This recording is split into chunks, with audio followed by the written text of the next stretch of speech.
A paper cut changes everything.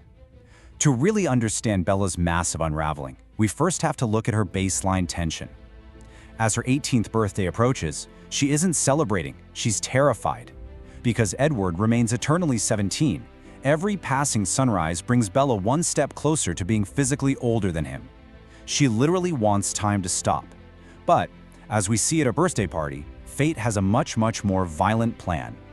And this brilliantly illustrates the brutal speed of narrative dominoes. The Cullens throw Bella a warm, loving party. She feels perfectly safe, but then she accidentally cuts her finger on wrapping paper. Just a tiny paper cut. One single drop of blood.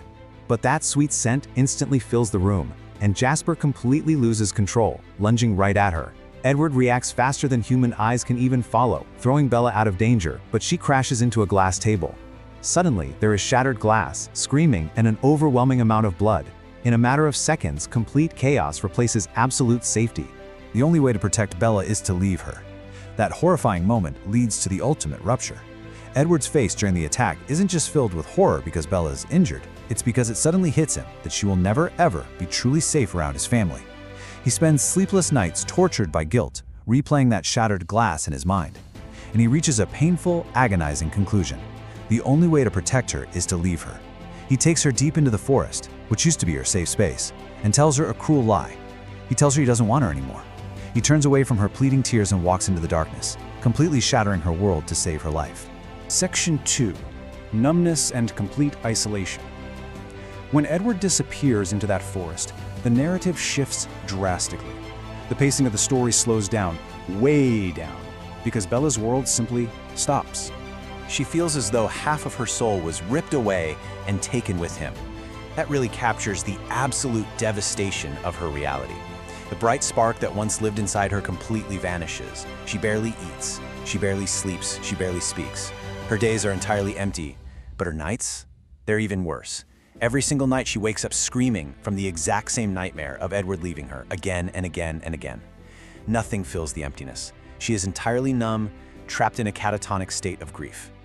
October, November, December, January. The author uses this stark passing of time to show us something truly heartbreaking. The seasons are changing outside her window. The world is moving forward. Her dad, Charlie, watches helplessly, but Bella remains completely frozen, sitting motionless in her bedroom. She is stuck in the exact second Edward left her. Eventually, Charlie encourages her to actually live again, and she reconnects with Jacob. Now, Jacob represents a stark contrast to Bella's pain. He's warm, funny, and kind. He becomes her safe place, the reason she actually leaves the house, and he helps her find a real, unforced smile again. He is healing. But her heart remains trapped in the past.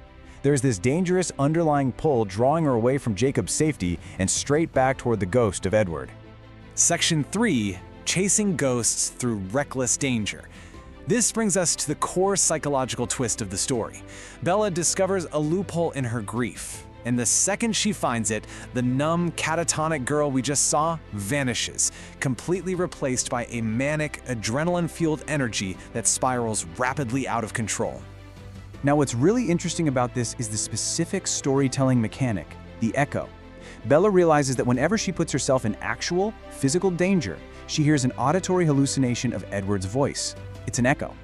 It's just a memory, an illusion created by her traumatized mind. But to Bella, it feels real. For a few precious seconds, it feels like he never left. This perfectly bridges her profound grief with a terrifying new coping mechanism. It's literally an addiction to a ghost. It starts off small with repairing motorcycles with Jacob, but it quickly escalates to riding them at incredibly dangerous speeds. She pushes limits, completely ignoring fear, desperately chasing that voice. Ultimately, this wild escalation peaks when she literally jumps off a cliff into a violent, raging ocean. The waves are merciless, dragging her down, nearly killing her, until Jacob dives into the freezing water to pull her back to life. Anything to hear Edward's voice. Anything to feel close to him again. I really want you to take away the tragic logic of these choices, because Bella isn't trying to die, she isn't suicidal, she is simply so desperate to feel connected to her lost love that she will risk absolutely everything for just a fraction of a second of his presence. It's such a powerful depiction of how isolation and grief can entirely override our most basic human instinct for survival.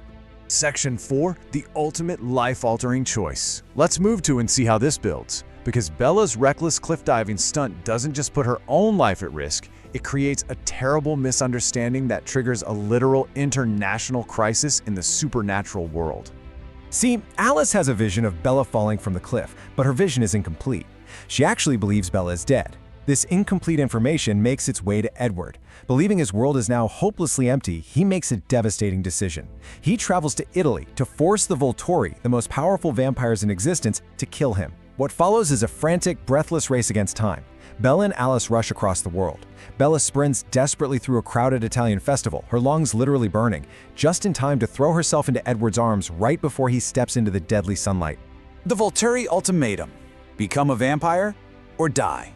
So the crucial point is, Bella saves Edward, and they realize their mutual love never died. But her recklessness has brought them directly into the den of the ancient rulers. Ero, the Volturi leader, points out a massive problem. Bella knows the secret existence of vampires. By their ancient law, this simply cannot continue. She is handed an ultimatum that forces her completely into a corner. She must become a vampire or die. This leaves Bella standing painfully between two entirely different paths forward. On one hand, a human life with Jacob, offering deep love, safety, and the ability to age normally. On the other hand, immortality in Edward's world. Dangerous, requiring the ultimate sacrifice of her humanity, but allowing her to remain forever untouched by time alongside the boy she loves. She wants forever, and forever means becoming like Edward. Ultimately, she makes a final visit to the Cullen family, calling a vote to decide her mortality. Despite Edward's strong opposition, because he dreams of a normal human life for her untouched by their darkness, the rest of the family largely accepts her. Bella's heart is absolutely certain. She survived unimaginable pain, emotional devastation, and literal physical danger. Her love survived the whole shebang. She chooses forever. Would you sacrifice your humanity forever? Which leaves us with this heavy, lingering thought. Would you make the same choice? Bella's journey in this chapter proves that love can survive distance and immense heartbreak, but it also shows the terrifying consequences of the choices we make in our darkest moments. As this explainer comes to a close, remember, her choice has been made, but the storm is far from over. Victoria is still hunting, the Volturi are waiting, and the next chapter is just about to begin. Thank you for joining me to deconstruct this fascinating narrative and keep seeking to understand the mechanics behind the stories we love.